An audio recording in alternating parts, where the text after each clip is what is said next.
Some brands offer you low finance, or cashback, or servicing. Renault don't do ors.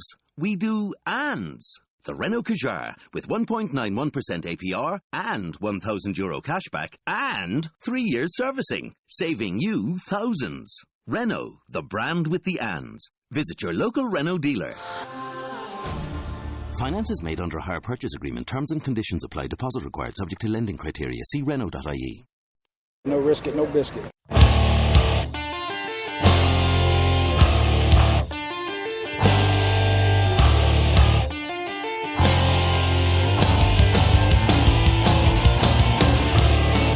Arizona Cardinals fans, do you see red? Are you part of the Red Sea? Then you are listening to the show for you. A podcast for Cardinals fans, by Cardinals fans, with outsider and insider perspectives. It's time to rise up and see red. Welcome, Arizona Cardinals fans, to the latest edition of the Rise Up See Red podcast. I'm your host, Jess from CardsWire.com, the NFL wire site from USA Today, and my co-host, Seth Cox, as always, from RevengeOfTheBirds.com, SB Nation's NFL site for the Arizona Cardinals, and host of the NFL Draft Breakdown podcast. Seth, we're sounding pretty smart right now. They somehow came away with the win against the Tennessee Titans, and they're on pace for 7, maybe 8 wins. We are geniuses. We're right there. I mean, we're on our way. We have talked about this kind of ad nauseum since the Palmer injury. Like, is this team good?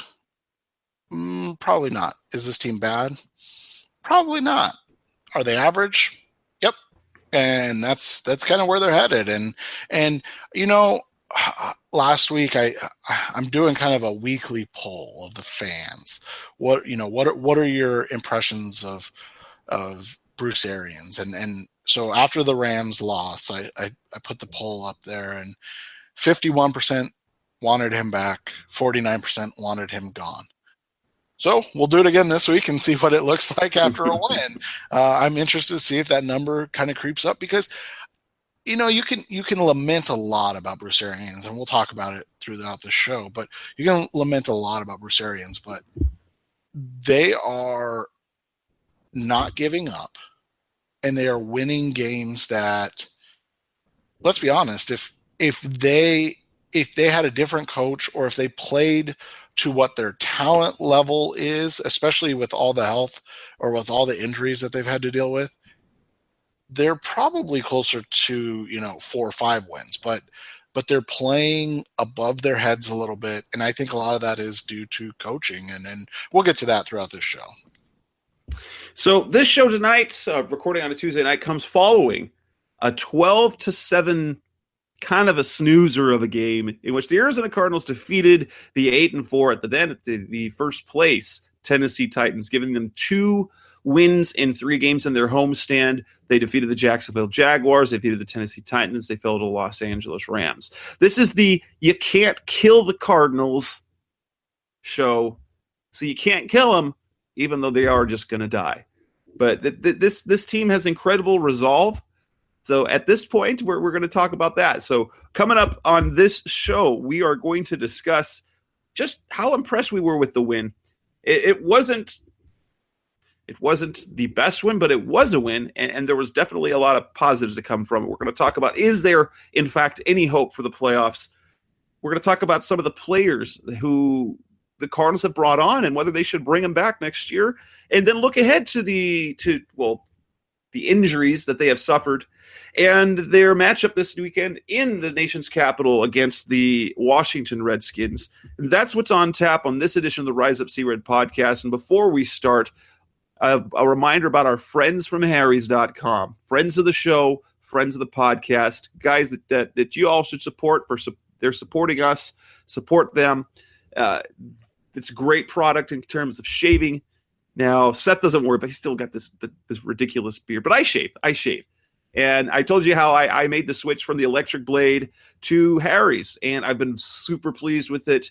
It's the shave is fantastic. The blades are durable. The blades make a great close shave. But here's its holiday. It's the holiday season, so it's hard to find gifts for guys and friends like that. So how about something useful, practical, and also special? Because right now, during the holidays, Harry's is offering custom and limited edition shaving sets that make perfect gifts. They come with the German engineered 5-blade cartridges. You get the foaming shave gel. You even get the special handles at this time of year, limited edition. You get winter chrome and emerald green.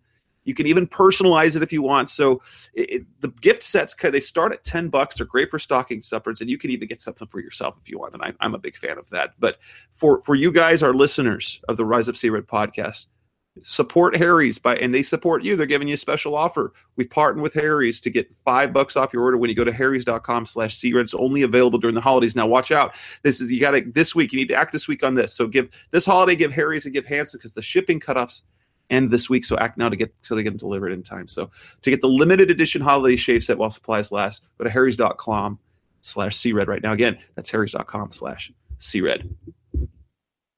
And we'll start with the 12-7 win. So how impressed with you with the win? I'm going to tell you initially, the game in the first half was such a snoozer.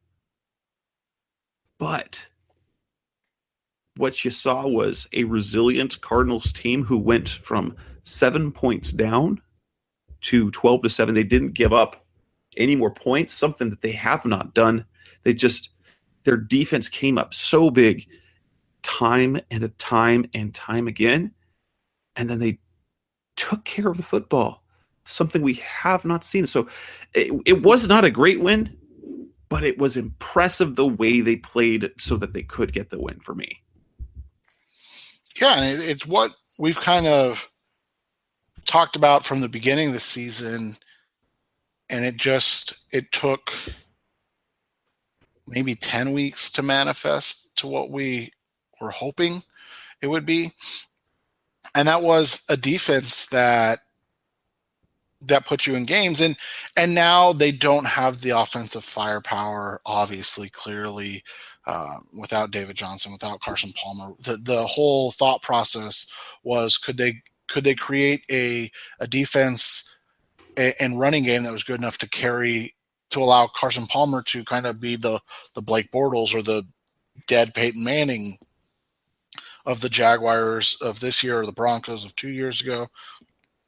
And obviously that never happened, and that's nobody's fault. And the fact that the defense it looks like it's getting to that point, I think you have to be ecstatic about that, because that's something that when you look at this team and their build and you start to look at 2018, there's really no reason that can't carry over, right? So now all of a sudden we're talking about a known quantity that should return for the 2018 season, whereas this time last year the defense was good and we were pretty sure that most of them weren't coming back. So you're in a really different spot this year, even if you are in a similar spot record-wise, in that you have to be ecstatic about how they won that game, because while the blueprint is ugly,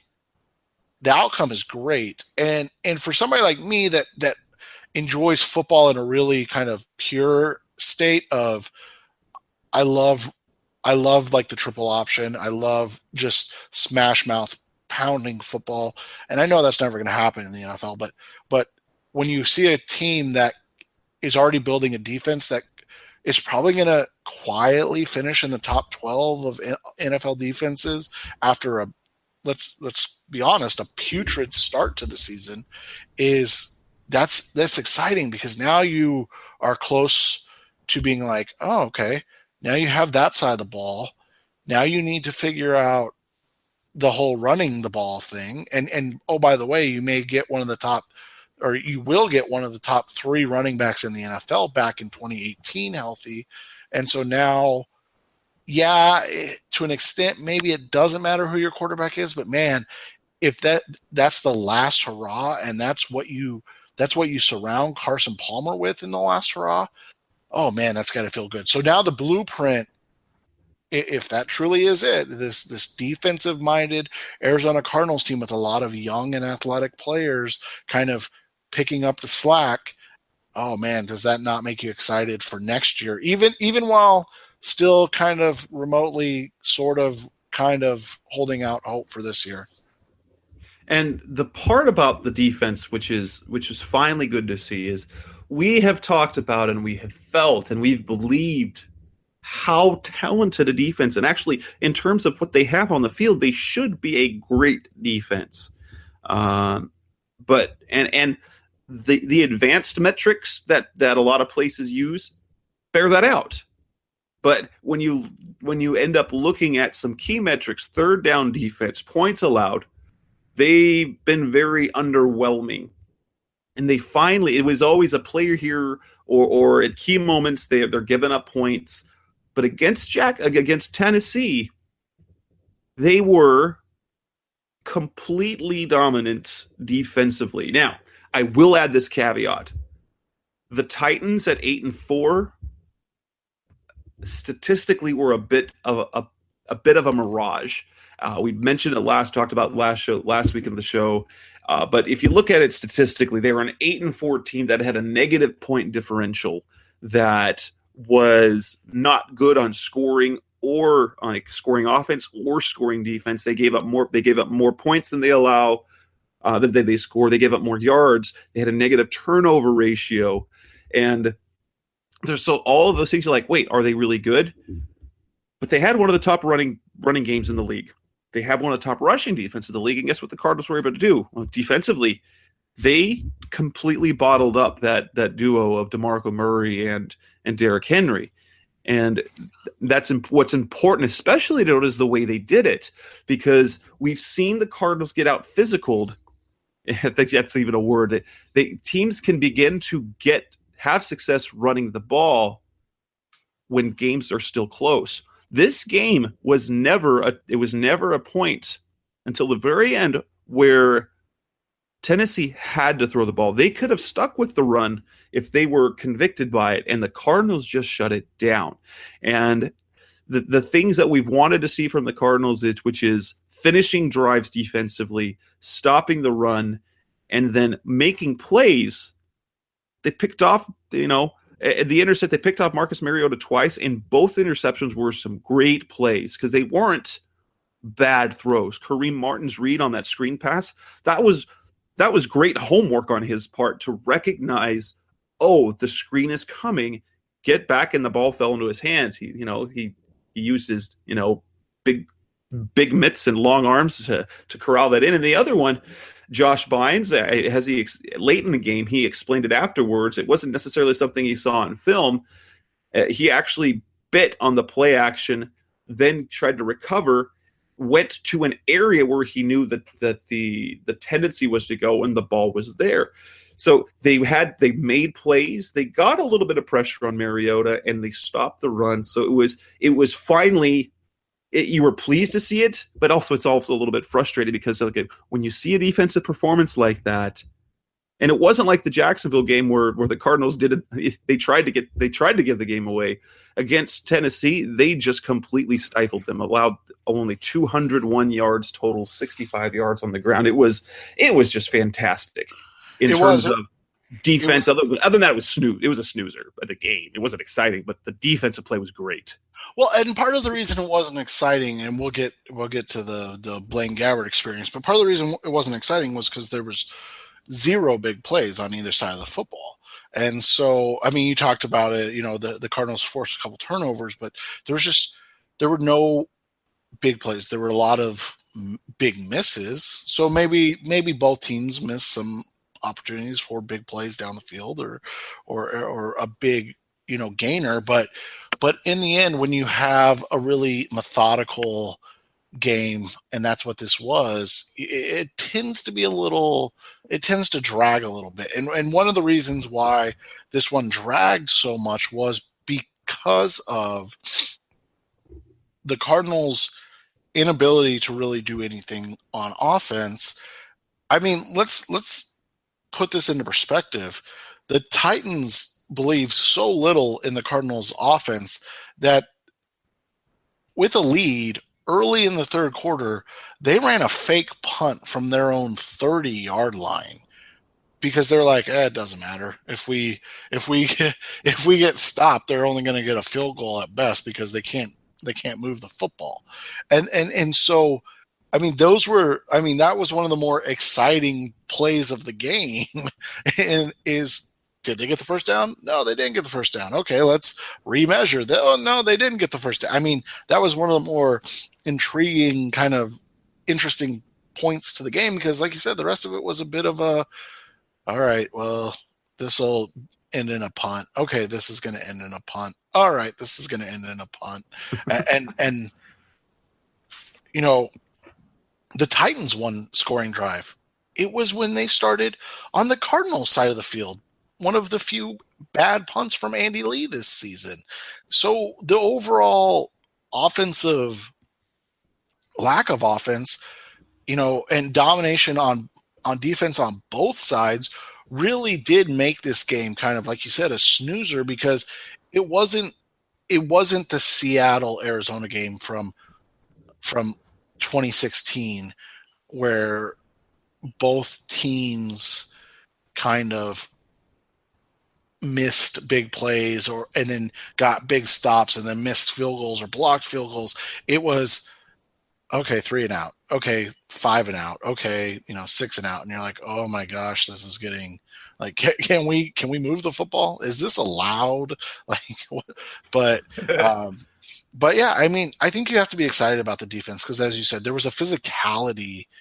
There has been the last 2 weeks. I know we've talked a little bit about the Rams game and the disappointment with the final score, but when you look at it, they basically 13 points were because of the offense. So the defense gave up 19 points. They held Todd Gurley running the football in check. Obviously, that one big screen pass kind of made up for most of his big yardage on the day, but a lot of it was that the offense set the defense and special teams obviously set the defense up to fail in the previous week. This week, that didn't happen. And so all of a sudden the defense was able to be great for, almost, I would call it probably 95% of the game. I mean, if you just take that one drive from the Titans that, again, started right near the Cardinals side of the field, you're going to take that every time. Coming up next on Rise to See Red, we're going to flip to the other side of the ball and talk about the performance of Blaine Gabbert and the play in the running game. So that's coming up next on Rise Up See Red.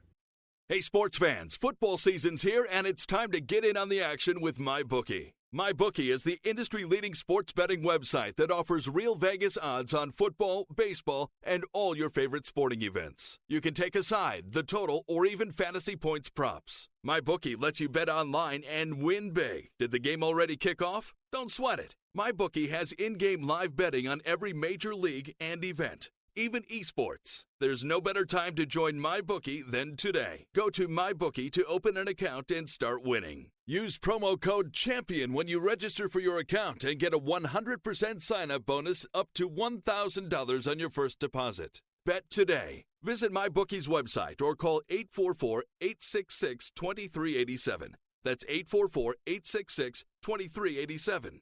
Check them out today and use promo code CHAMPION for a 100% bonus. Terms and conditions apply for entertainment purposes only. Void where prohibited. Some brands offer you low finance, or cashback, or servicing. Renault don't do ors.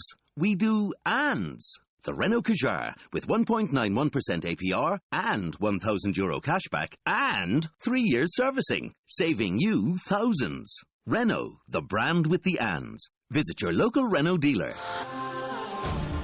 Finance is made under a hire purchase agreement. Terms and conditions apply. Deposit required. Subject to lending criteria. See Renault.ie. We're back on Rise Up See Red, and let's turn the page and look at the offensive side of the ball, which is not nearly as exciting.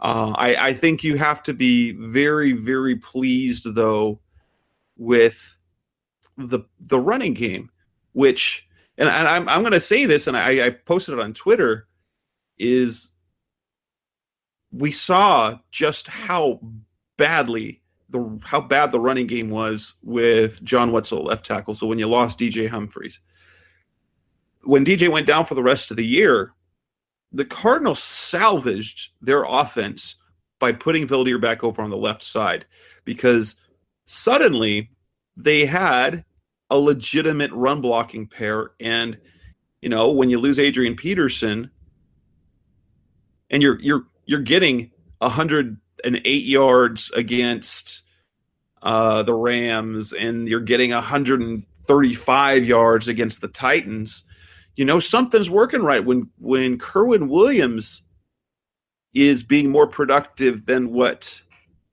Adrian Peterson was, and I know that's not completely fair, but it became 3 weeks in a row where running the ball was successful, and that coincided with Valdir being put back on that left side where he's a little more comfortable.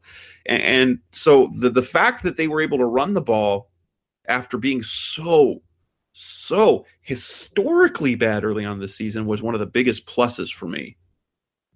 Absolutely. And the other thing was, and I knew we were going to talk about this, so I saved this, but you talked about shutting down Derrick Henry and DeMarco Murray. Kerwin Williams outrushed them by himself. Yes, he did. And let's not pull any punches. The Titans' offensive line is substantially better than the Arizona Cardinals. Yes, I understand that Taylor Lewan was gone early in that game. I get that. And he is one of the top, probably 3 left tackles in the NFL. Okay, so now we're talking probably a little more apples to apples, but still, you look at the rest of the Titans offensive line, they're very, very good. And the Cardinals were basically playing with Jared Valdir playing with one arm tied behind his back, because his arm was completely useless in the game. You could see it on every pass. And then he broke his ankle. He was playing on on a broken ankle later in the game. Yeah. So the fact that they were able to come out and kind of out physical, like you said, out physical the Titans in the run game on both sides of the ball. And now that, we're praising the offensive line, we're praising Kerwin Williams. We're talking about a team that averaged less than 4 yards per carry here. But when you are in a defensive battle, when you're playing a defensive minded style of football, 3.8 yards per carry is very important, because that is an average of a first down every 3 plays. And so all of a sudden you're setting yourself up to get into position and flip field position. And this is a conversation Cardinals fans probably never want to hear. So it's a conversation most fans don't want to hear, but the Cardinals are now a team that plays for field position. They're not trying to put up points. They're not in a no risk it, no biscuit style offense anymore. They are in a let's not make a mistake. Let's let our defense win us a football game. And you can see the juxtaposition in just a week. It's been 10 days now, but in a week from the Rams game, where the offense did lose that football game for the Arizona Cardinals. Let's make no bones about it.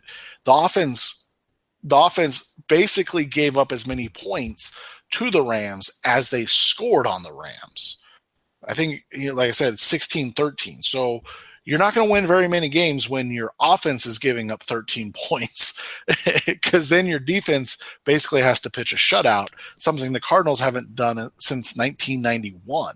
So, when you're talking about being a great defense and winning field position battles and taking time off the clock and running the clock, 20 carries for 78 yards or 77, whatever it was, that's huge, because that is time of possession.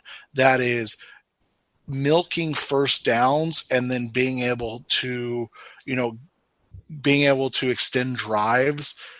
And then that's also being able to get the ball into Titans territory or whoever the opponent is, and make them have to drive 80, 90, yards for touchdowns.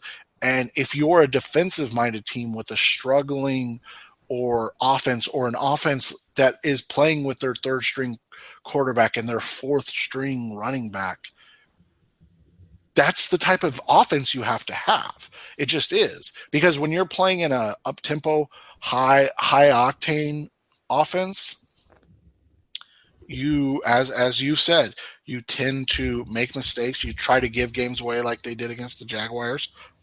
And you do give games away like you did against the Rams.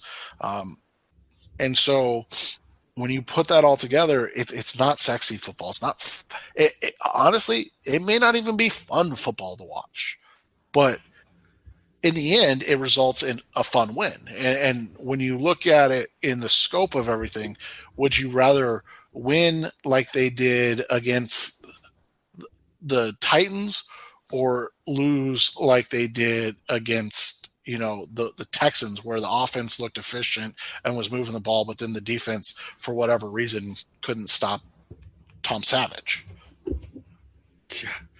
And Blaine Gabbert now, his play, at the end of the night, his numbers weren't bad, but they weren't anything to write home about. And in fact, the eye test, he didn't look right in when he's playing. Now he's 2-2 as a starter for the Cardinals. That's a positive. And he did not turn the ball over. So that was the big thing. After turning the ball over 6 times in his first 3 starts, he did not turn the ball over at all. He was sacked 8 times. He completed 17 of 26 passes for 178 yards. No touchdowns. A very average passer rating, a decent passer rating of 85.1. And those numbers were kind of recovered because he was 7 of 14 in the first half. Looked really, really out of whack. He ended the game in the second half completing 10 of 12. But unfortunately, one of those 2 incompletions was an inexcusable miss of Larry Fitzgerald in the end zone. I wrote about it like this. After there was positives, after some negatives, but what we got out of Blaine Gabbert against the Titans was a very Drew Stanton-esque performance, and I wrote about that. If you look at the type of the numbers that he put up, now his completion percentage ended up higher than Stanton's normally does, but where Stanton is very effective is he doesn't mess up as a starter. In his career with the Cardinals, in his 11 starts with the Cardinals, he has an interception percentage of 1.3, which is absurdly low. In fact, that is the lowest interception percentage in team history for anybody who's thrown the ball more than 70 times. Now, I know that does not take into account his stats as a backup in relief, but the fact that Carson Palmer's greatest year was 2015, and I think his interception percentage was 2.1 or maybe 2.3. Stanton, I think, was a 2.1 in his starts in 2014, but he is incredibly careful with the football. He does not turn it over, which makes him very valuable. And we got that out of Blaine Gabbert. So it was you have to look at it, probably was his least impressive performance, but it is the one where he was the most efficient from start to finish, if you consider everything in terms of turning the ball over. But and it's getting to the point where you see the transformation of backup Blaine kind of just being finished. And, he came out kind of hot in those first 2 games. I think it was... He was 11 of 14 in the first half of both of his first 2 games. But passes in the first game, 2 and then 1 in the second game, and then he was he looked really bad in the first half of both these last 2 games, and then kind of calmed down. And so you're seeing that kind of transformation. You're seeing the pulling back of the no risk it, no biscuit to, all right, don't screw this up type of mentality. And quite frankly, I'm okay with that because I've seen Blaine Gabbert I've seen Blaine Gabbert with Jacksonville. I've seen Blaine Gabbert with San Francisco, and now 4 games in Arizona. I know who Blaine Gabbert is as an NFL player. And I've said this on the last couple, podcasts. No, I don't see him as LOL Blaine Gabbert anymore. He's not the worst starting quarterback in NFL history anymore. I don't see him as that guy. But I also don't see him as a viable starter on a contending NFL team. And you might say, well, the Cardinals are still in the playoff picture. Yes, they're in the playoff picture. That's correct. And we'll talk about that great hope that they have to make the 2018 NFL playoffs shortly. But when you look at it, I think you're seeing exactly what you wanted to see, in that Blaine Gabbert can be an excellent backup quarterback. He's a guy that can keep you afloat. I mean, we're 4 games in, he's 2-2. How much more can you ask for a backup quarterback than to be 2-2 in 4 games? I mean, sure, you could ask them to be 3-1, but now you're asking for a lot. And so that's why guys like Drew Stanton stick around the league for so long. Drew Stanton's 7-4 as a starter for the Arizona Cardinals. If you don't think that matters, then ask Bruce Arians why he continues to bring Drew Stanton back. And it's not because Drew Stanton's a great quarterback. It's because Drew Stanton keeps the Arizona Cardinals in football games. He doesn't put them in a position to lose games. And in fact, more often than not, he puts them in a position to be able to win games. Maybe not by him, but by somebody else. You're seeing that's that with Blaine Gabbert now. Yes, exactly. He wasn't so Drew Stanton is, when he starts, he's never the reason they lose. When they win, aside for that one big John Brown throw, it is rare when he is the reason they win. But he is a reason every time that they're in position to win. And so somebody with the defense makes plays, or the running game is strong, or they make some field goals. And Gabbert was exactly that. He didn't play poorly enough, and it was important to note. Bruce Arians is like, as erratic and as many throws that he was off on, it's better for those to be instants. One turnover probably changes a game to it's a loss, because they don't recover from that. Oh, absolutely. And especially depends on where, because they were at a point where it was obvious they weren't going to be able to score a touchdown in this game. They for whatever reason, they just didn't have it in them in this game. And that's okay. There's games like that. I mean, we've seen that with Carson Palmer at quarterback. It's not a lament of Blaine Gabbert. I mean, you're talking about a makeshift offensive line, a bad receiving corps outside of Larry Fitzgerald, and then a 4th string running back. This is not unexpected that you're struggling to score points. So you're right. Taking care of the ball in that situation is 1,000 times more important than trying to make the hero play, than trying to force the ball into a tight window and making that mistake and then getting 0 points. Because I tell you what, the game probably is that final drive of the Titans where they get the ball back and there's time left on the clock, and they know they have to score a touchdown. And the mentality becomes a lot different if it's 9-7 as opposed to 12-7. And if one of those drives ends in a Blaine Gabbert interception or fumble, because he's been as prone to fumbles as he has interceptions this year. If one of those drives ends in a Blaine Gabbert turnover instead of that Phil Dawson field goal, now we're talking about, okay, now the Titans just have to get into Ryan Suckup. I think his long is like 61 in his career. So, they don't have to go very far.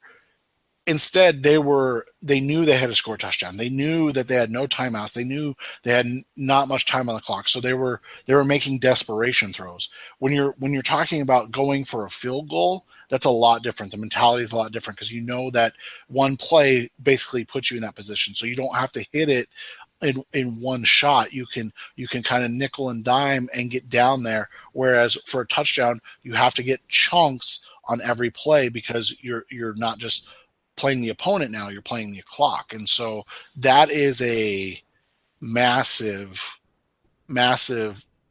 situation there. And it's something that can't be scored enough, in that he did a great job of protecting the ball and making bad throws that didn't hurt.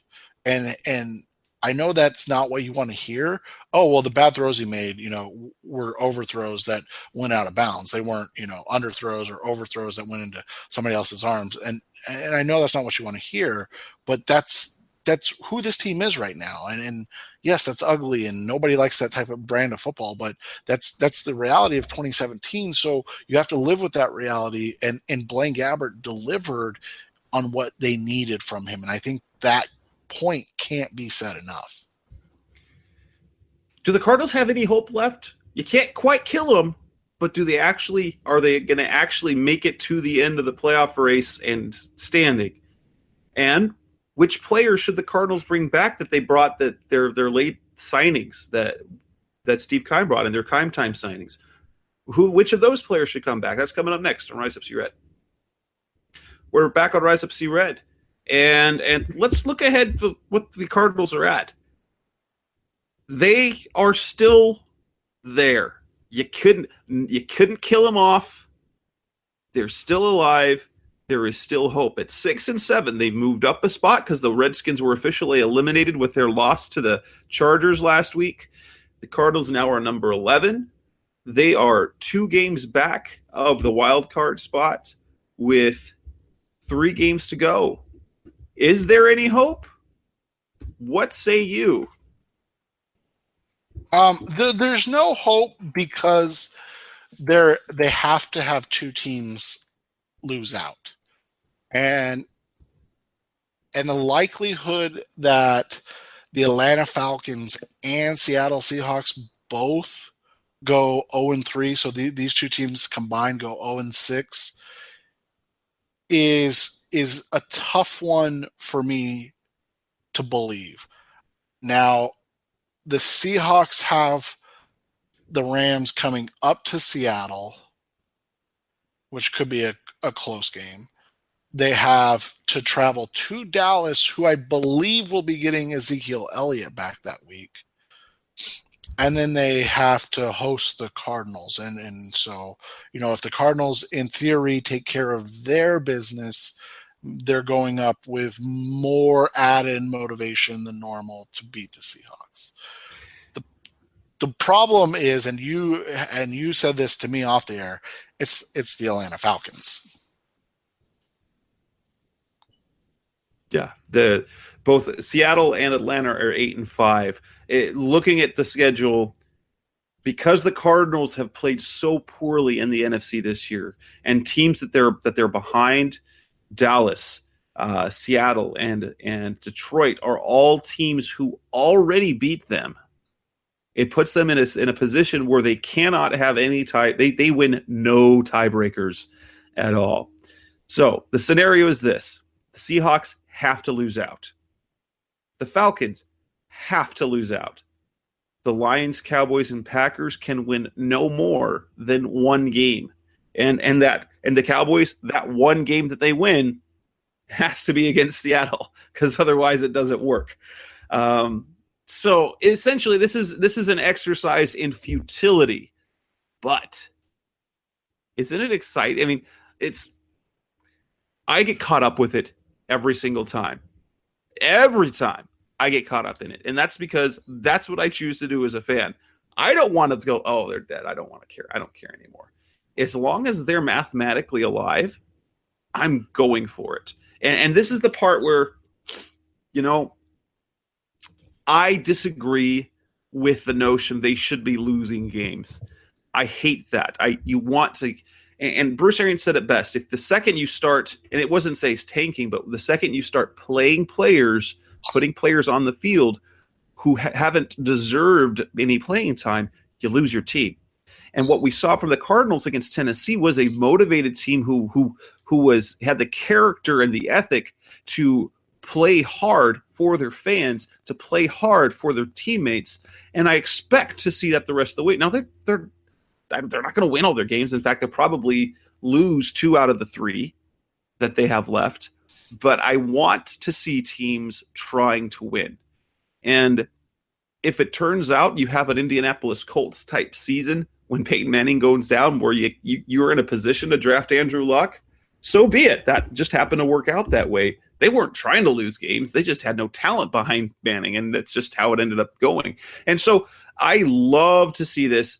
Nonetheless, it's satisfying and frustrating all at the same time, depending on the way I look at it. They're still alive. They're even when there's really not much to play for, they're still playing for it, which says, yes, that's good. But why weren't they playing like this before? And dadgummit, if only they hadn't played stupidly against Houston or against Detroit, they'd be right in the mix, even with everything they've lost. And so it's a mixed basket for me of this has been such a frustrating season, such a disappointing season. But then you look at the injuries and what they've overcome.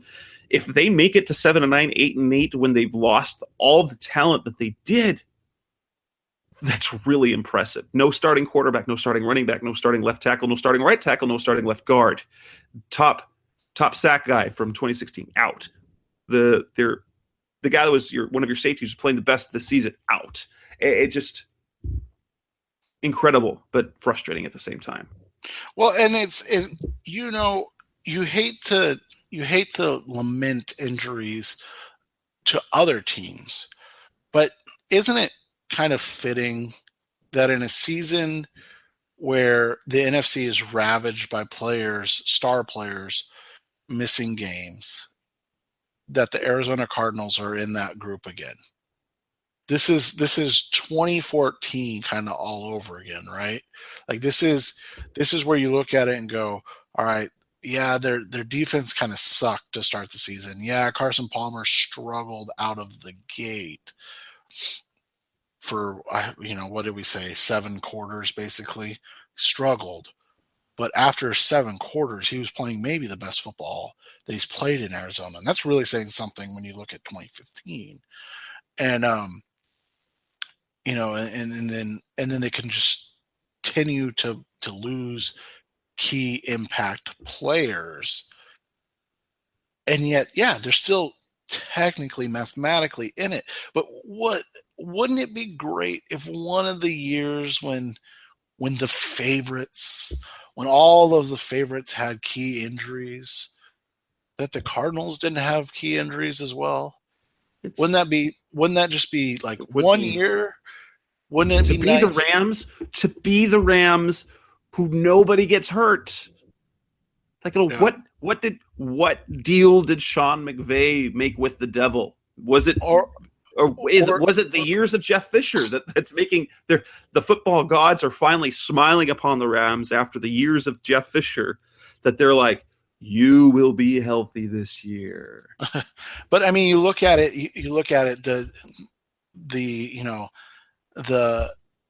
The Eagles are now. I mean, nobody.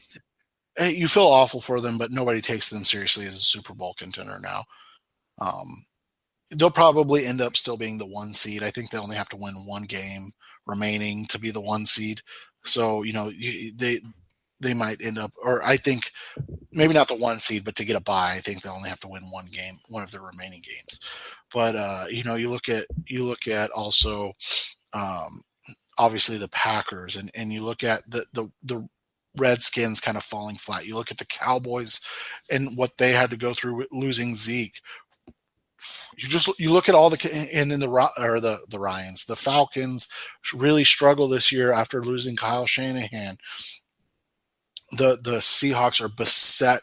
I mean, their defensive injuries are the equivalent, in my opinion, of the Cardinals' offensive injuries. I mean, that's how staggering and impactful their defensive injuries are on their team. And so when you look at that, all of this happens in the same year, and you have teams, you have teams like the Rams and the Saints that look relatively healthy. I know the Saints are really banged up, but they look relatively healthy. And you're like, And then, of course, you get the Packers, who are going to get Aaron Rodgers back just in the nick of time, right? just in the nick of time to kind of transform their season. Brett Hundley did what good backup quarterbacks did. He kept his team afloat. He kept his team with a chance. And now they get Aaron Rodgers back for the last 3 games.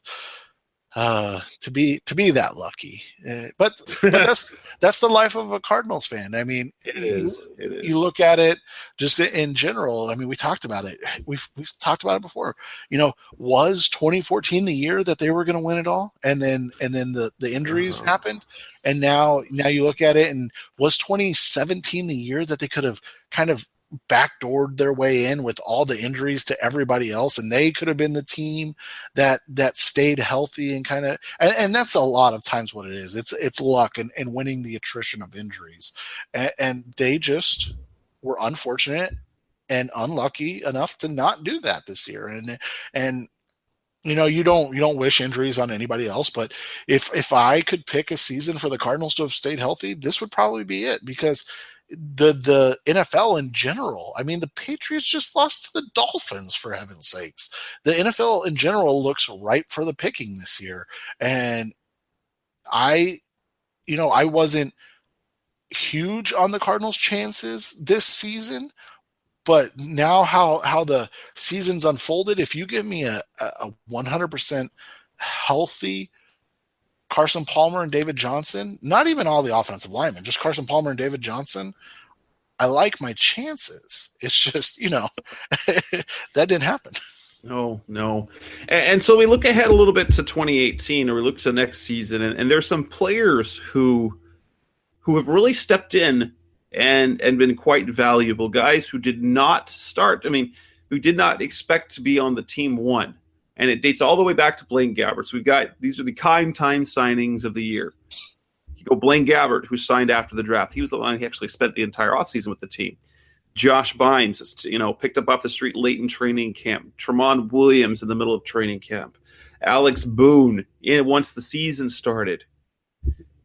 All of them have made big contributions. Gabbert starting 4 games. Bynes, starting the season and then playing fantastically as of late. Tremont Williams, who has really taken that second cornerback position and really settled it down.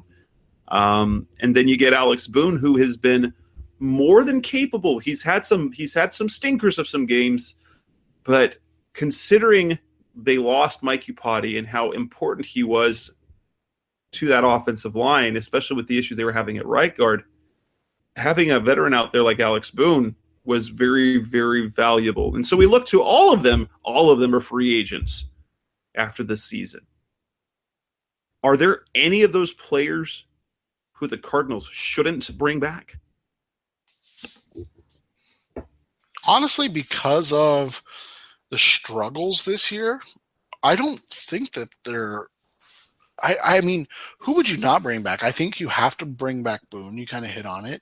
He's their best offensive lineman. I mean, that's gross to say at this point. And the downside to that one won't come cheap.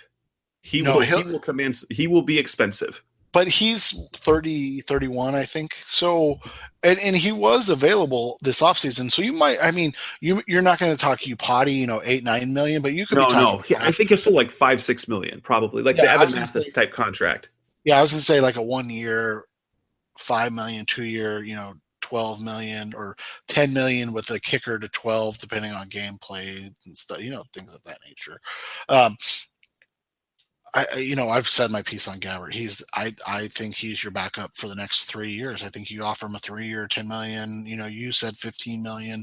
And I think he'll take 3-15. And for me, for the Gabbert situation, I think the perfect scenario is this. Carson Palmer comes back for 1 more year. He's the best option you have for winning. You draft a quarterback in the first round, ideally one of the guys that you really like. Hopefully that it plays out like that. And so you have Palmer to play and Palmer to mentor, but you have Gabbert as your Stanton type player who can steady that. And then once Palmer retires after 2018, ideally the rookie you drafted is able to take over in 2019, and you keep Blaine Gabbert in that steadied position where if something happens where you can stay afloat with Gabbert starting or even steal a few games because he's more comfortable in the system, he's improving. He's not the superstar quarterback that people believed he had the potential for, but we see his ceiling, and the ceiling is okay. It's it's not the floor that it was in Jacksonville. It's not, like you said, the law Gabbert, like the joke of the NFL Gabbert, but he's a guy you can keep on the roster for years. I think that's the perfect scenario where you have Palmer, Gabbert, and your draft pick. Well, I think that's what you have to hope happens. Tramon Williams, I wrote about it today. I think there's two comments on this. One, absolutely, he is I think he has to come into camp as your cornerback too, because your two young guys have completely flamed out. I mean, Brandon Williams is basically not even getting defensive snaps at this point. Justin Bethel is in he's out rare times, and he's gone. I mean, I don't even know if they can bring him back as a special teamer at this point. And so you're gonna have to draft somebody or sign a big name free agent.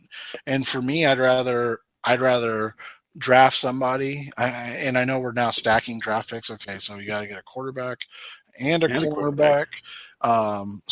So all right. So the list is growing. So maybe this year we draft a cornerback who wasn't a running back 2 years before. Right, exactly. You draft somebody that's been in the position quite a while and things of that nature. So, but I think you have to bring Tramon back. I know he's going to be 35. I know he's going to be older. He proved us both wrong. I didn't think you could count on him. I mean, the fact that he's played great. Well, and my biggest question is, and more important than do you bring him back, which I think is yes, but what the hell took so long? Like, you cannot tell me he was that bad in practice that he got 7 snaps before he took over as the starter.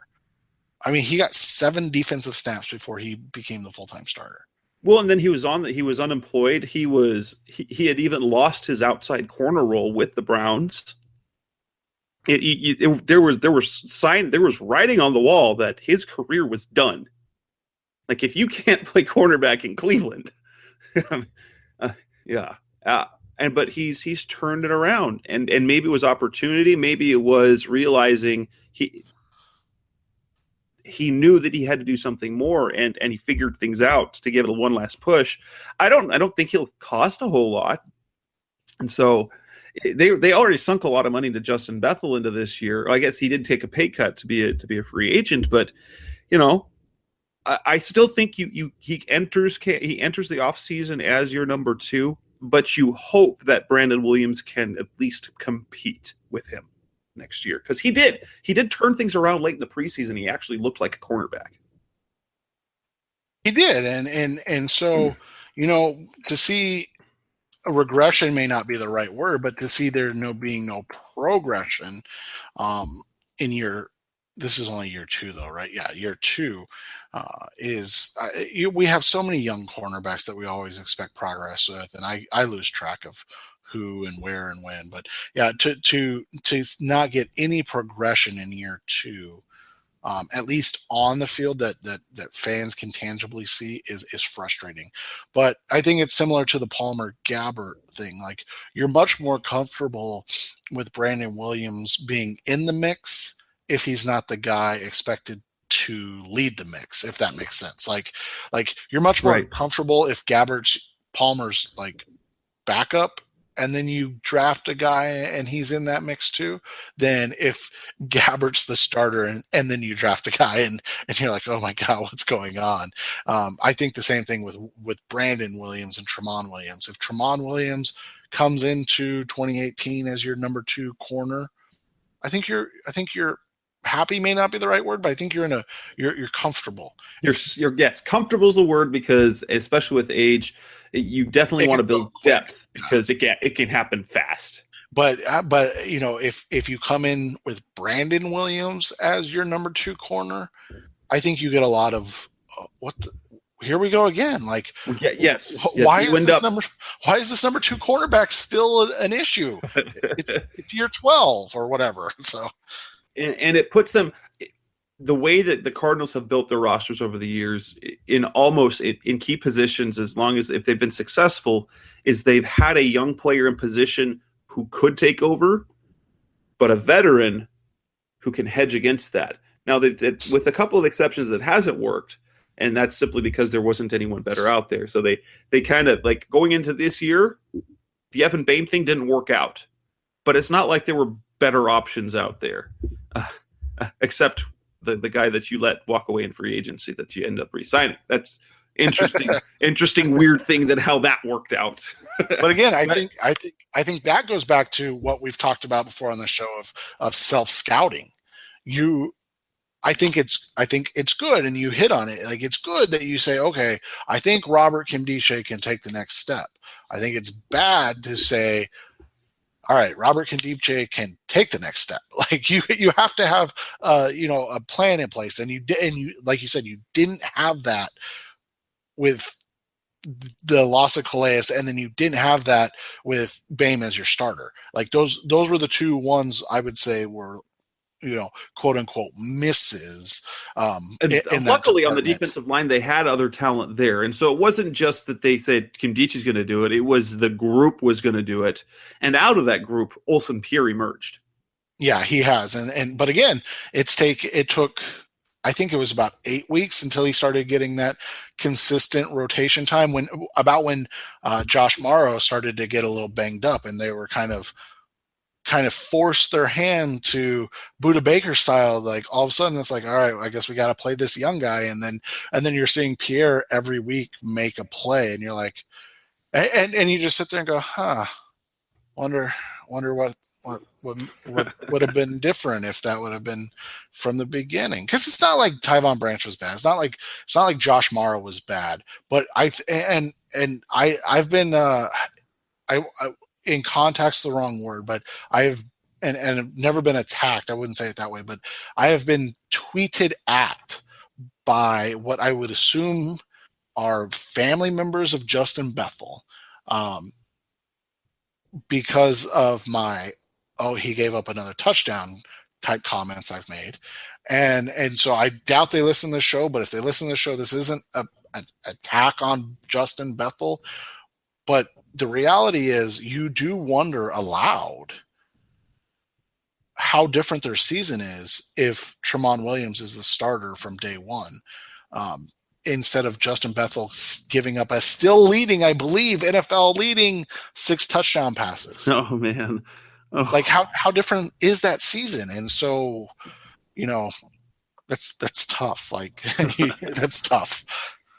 But coming back on the final segment of Rise Up C, we're going to talk about the injuries the Cardinals suffered and the Redskins game coming up this weekend. That's what we're going to close with on Rise Up C Red.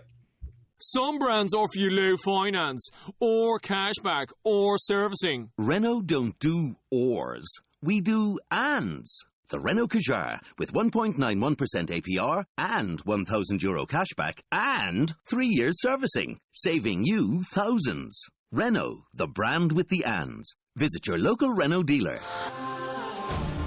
Finance is made under a hire purchase agreement. Terms and conditions apply. Deposit required subject to lending criteria. See Renault.ie. Some brands offer you low finance, or cashback, or servicing. Renault don't do ors. We do ands. The Renault Kadjar with 1.91% APR and €1,000 cashback and 3 years servicing, saving you thousands. Renault, the brand with the ands. Visit your local Renault dealer. Finance is made under a hire purchase agreement. Terms and conditions apply. Deposit required subject to lending criteria. See Renault.ie. We're back on Rise Up C Red, and more injuries, if you can believe it. Guess what? Yes, more injuries.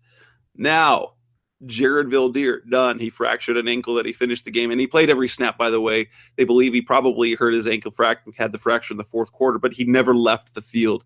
Earl Watford, high ankle sprain. He's done. So Evan Boehm steps back into the starting lineup, and that seems to be pretty set, and they're comfortable-ish with him. As of right now, the depth chart, Will Holden will be the starter at left tackle. But comments made by Bruce Arians, plus the move that they made after they placed Veldheer on injured reserve, lead me to believe that they aren't as comfortable with Holden as people would hope they would be. The fact that he practiced fully, he practiced all the snaps first couple of days last week. Veldheer comes in on a limited basis on Friday, and on one arm is starting over Holden. That's not this again. This the 5th round rookie who's undersized, who is a project, definitely is not the guy you want starting at left tackle. But now he's in a position again, and Arians say, well, we'll see who's a variable and see what happens during the week. They signed Khalif Barnes.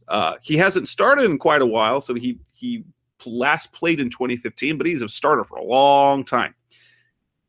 And that writing on the wall says, well, if Holden doesn't look good, we can turn to him. It's almost an offensive line. It was a Ryan Lindley signing. It's when you've got Logan Thomas in there, and Ryan Lindley might get the ball. Only Barnes is actually was a solid NFL starter for a long time, as opposed to Ryan Lindley, who had done nothing. But they're hedging again. They're hedging against they don't know, and so they're not super comfortable. If Holden plays well, great. If he doesn't, we've got something in place. Yeah, and it's again, you look around the NFL and you think, man, we got it bad, and then you look around the NFL and you go, I guess we don't have it that bad, and it's tough. I mean, that stat we heard about the Redskins, the team the Cardinals play this week, and they've had something absurd like 37 or 47 offensive line combinations this year. And I thought about the Cardinals, and I'm like, God, I thought the Cardinals had it bad, right? Like they've had, I think, 15, and we're like, oh, this is awful. So, when you look at it, it's just, again, sometimes it becomes a season of attrition, and so, when you're looking at your team, you look at it and go, oh, God, can it get worse? And then you look around the NFL and you go, yeah, it can, never mind. But I think Arians kind of hit it on the head. You just have to laugh at this point, right? Like, there's nothing. It's just like, really again. Yeah, I mean, there's nothing else you can do. I mean, you can't. I mean, yeah, you can be upset, but who are you gonna get mad at? Like, oh, darn you, injury god! Like, I can't believe you cursed this team this year. And I think you and I talked about it a little bit before the show, and we've hit on it on this, show plenty, but I think a lot of this comes back to the inability to groom young players, and is losing DJ Humphries bad? Yes, it's an irreplaceable loss because it's a potential cornerstone player. He's not Tyron Smith from the Dallas Cowboys, but you want him to get there, and I think he was on his way to being in the level below that right now. I would never put him in that Tyron Smith level, but I think he was getting on his way towards being that type of left tackle importance, and so you can't replace that, but you kind of did because you had Jared Veldheer in waiting. But then the issue start to show. Now all of a sudden you don't have a right tackle, so you're going to go to John Wetzel, who, let's be honest, he's a nice backup in this league. I don't know if he's a guy you want starting for you necessarily. We talked about the Evan Bain thing, and that he's been benched for a guy that you let go because you assume that Bain was better. Needless to say, now guess who's starting again? Evan Bain, because Earl Watford has a high ankle sprain after this weekend. By the way, kudos to Watford and Veldheer for playing through their injuries this weekend. Yes. And putting out a great performance. I know that when you look at the 8 sacks, you're going to say, oh, that wasn't a great performance. But then when you think about Veldheer did it with one arm and one leg, and Watford did it on one leg, that tends to make it look a little bit, you start to think of it as looking better. But back to my point, you can't continue to draft Dorian Johnson and then cut him during camp. You can't draft Cole Toner and cut him after a year. You can't continue to do that with these guys, and not saying they're going to do that with Will Holden, but based on their real desire to not see Will Holden on the field, does it make you feel confident that Will Holden's going to have a huge jump from 2017 to 2018 of I'm the new right tackle for this team? Look, you and I are 100% hopeful of that. You and I are like, let's hope Will Holden takes hold of the right tackle position and becomes that thing. It would be great, but the Cardinals, no, you cannot plan for 3 starters going down on your offensive line. But it sure would be nice if you had young talent behind them and you weren't having to replace that young talent with whatever veteran free agent you could find off the street. And this isn't a shot at Alex Boone, because I think he's probably been their best offensive lineman this year. This isn't a shot at Khalif Barnes. Dude's just trying to make a living. Like that's not a shot at these guys, but this is a problem when you miss on those depth picks in the draft, because you're just continuing to churn the same spots and not address them. And then instead you end up with a situation like this where, okay, Evan Boehm, we really don't want to play you, but the guy that we brought in off the street after 5 games is hurt. So now we need you to play again, type thing. And the team the Cardinals play this week at the Washington Redskins, they are an interesting group because they happen to be a team that actually has more players on injured reserve. They've got 18 players on injured reserve right now, scattered. I mean, offensively, they have been ravaged. They lost their right tackle. They lost one of their guards. They lost a running back. They lost Terrell Pryor. They lost Jordan Reed. They lost Chris Thompson. And so Kirk Cousins is left with basically nothing. He's still kind of producing well. What worries me in this game is the talent defensively, especially when you're doing this makeshift offensive line. I still quake at the thought of Will Holden having to guard Ryan Kerrigan or Preston Smith. Preston Smith, who both of us really, really like and sort of secretly wish he were an Arizona Cardinal.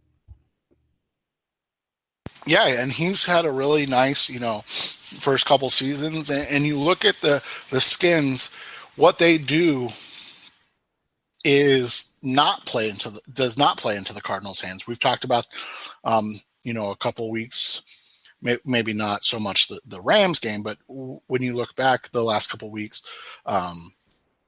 these AFC South teams really played into the Cardinals' strengths. They weren't great against the pass. Yeah, I understand still Blaine Gabbert, but the Cardinals were a better passing team than running team. When they also ran the ball better than they threw the ball, and so it really fit into what the Cardinals. It projected to a better win or better chance to win.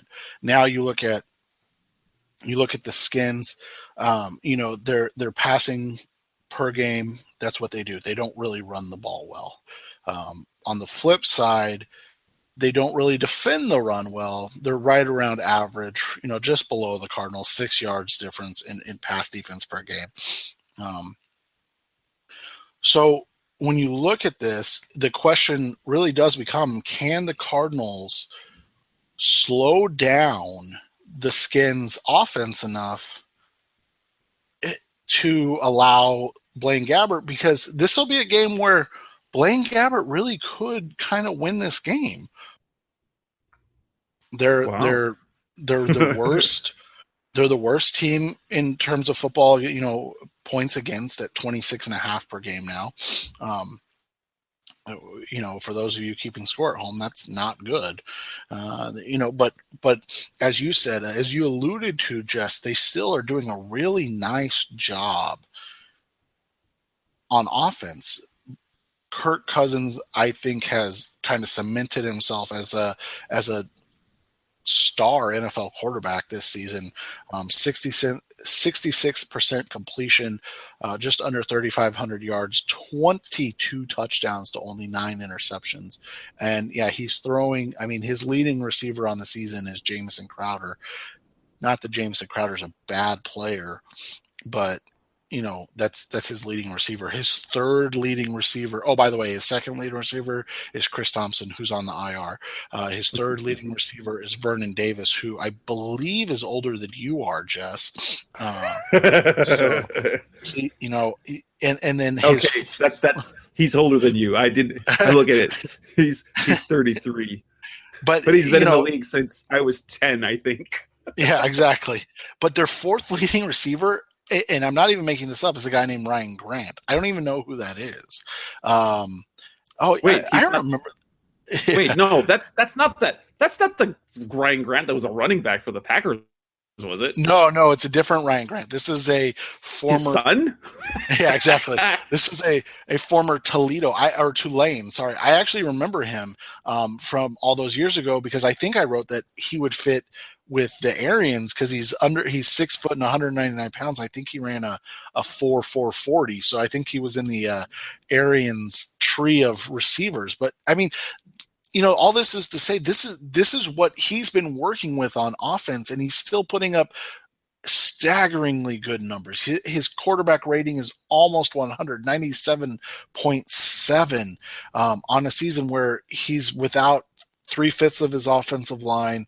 His wide receivers are, the Cardinals would probably JJ Nelson could probably start for the Redskins. I mean, so that's how bad their receiving core's been this year. So when you look at all of that, when you kind of put it all together, it's going to come down to can the Cardinals stop Kirk Cousins? And I do think that's a really legitimate question, and it's going to be one to watch because, we're talking about now, and he's never going to win it, but we're talking about now that Chandler Jones has cemented himself as maybe, and I know this is crazy, but maybe he's the best defensive player in football right now. Leads the NFL in sacks and tackles for loss. So not just sacks, but also tackles for loss on the season. He is spearheading a defense that is coming into its own the last 6 weeks of the season, that is kind of rallying and becoming that physical team that we've been waiting to see. And let's be honest, the names behind him, and I know Olsen Pierre is playing nice and Frosty Rucker looks good, but the names behind him, that none of those guys really strike fear into anybody else in the NFL. And so this isn't to say he's a one-man team, but he is playing at such a high level with guys that weren't expected to be contributors contributing, that I mean, you just have to, I mean, I know he's never going to win it, but you have to at least start talking about him as the defensive player of the year just based on what he's done alone. And so can he continue to kind of raise the level of play? And honestly, it's unfair to expect him to continue it. I mean, in the last 3 games alone, he has 4 sacks and 15 tackles for loss. Those 15 tackles for loss would be like, I think they would be top 5 in the NFL for the season. So in 3 games, he has 15 tackles for loss. So he is playing at an unprecedented level. He's doing it really without any other playmakers in that front 7. I mean, nobody else really strikes fear into into an offense. And so I just you hate to ask him to continue to do it, but they really need him to continue to play at that high level and be that guy to take over a game, because they're going to rely on Kirk Cousins. So they need their best defensive player. And to me this year, that's Chandler Jones, to be the difference maker. You'd be hard-pressed to find 3 or 4 players who are having a better year than Jones. 14 sacks, 31 QB hits on top of that, and then another 15 hurries, 24 tackles for loss. He has just been incredible. Well, and one more thing on him. He's already – we're 14 or 13 games in. He's already beat his career best in sacks and tackles. So it's not just that he's one-dimensional this year, which has been a complaint, I know, going back to New England. But he is playing at a level that he's never played at, and he did it faster than he's done it ever before. Like, that's how good he's been this year. And ultimately, I think this is on the road, an early game. As bad as the Redskins have looked, and if the question is, can they get points early? Because if they can get points early, this Washington team will probably pack up. But that Cardinals offense, that's the thing. So I cannot I can't predict the Cardinals win just because we've seen from them on the road all year. But it wouldn't surprise me if they won. And if we're going to stick with the 7-win thing, I'd rather they win at home against the Giants to close out their schedule at home and get a win there than I would rather have them beat the Redskins and then lose to the Giants on Christmas Eve. That'd be a terrible Christmas gift. Yeah, especially since you'll be there for coverage. So you don't want that to be the last memory you have of University of Phoenix Stadium for 2017. All right, with that, we'll go ahead and wrap up this edition of the Rise Up Sea Red podcast. Cardinals fans, you can find us all over. You can find us. We post the show on Revenge of the Birds. We post it on Cards Wire. You can find us on Blog Talk Radio, on Audio Boom, on TuneIn Radio, on Stitcher Radio, iTunes as well. Go ahead and subscribe, you Apple users, Apple Podcasts. Subscribe on iTunes, on Apple Podcasts. Get us a nice rating. It'd be fantastic. On Facebook, on Twitter. Rise Up Sea Red. Cardinals fans, that's Seth Cox. I'm Jess Root. Cardinals at 6-7 are going for 500 finally. Go Cardinals. Rise Up Sea Red, or as they say, Rise Up Red Sea.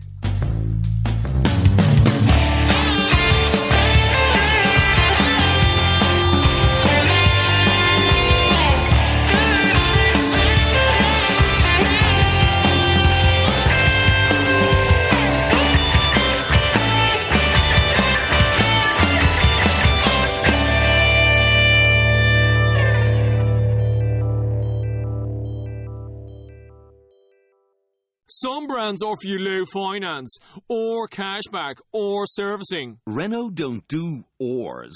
We do ands. The Renault Kadjar with 1.91% APR and €1,000 cashback and 3 years servicing, saving you thousands. Renault, the brand with the ands. Visit your local Renault dealer. Finance is made under a hire purchase agreement. Terms and conditions apply. Deposit required subject to lending criteria. See Renault.ie.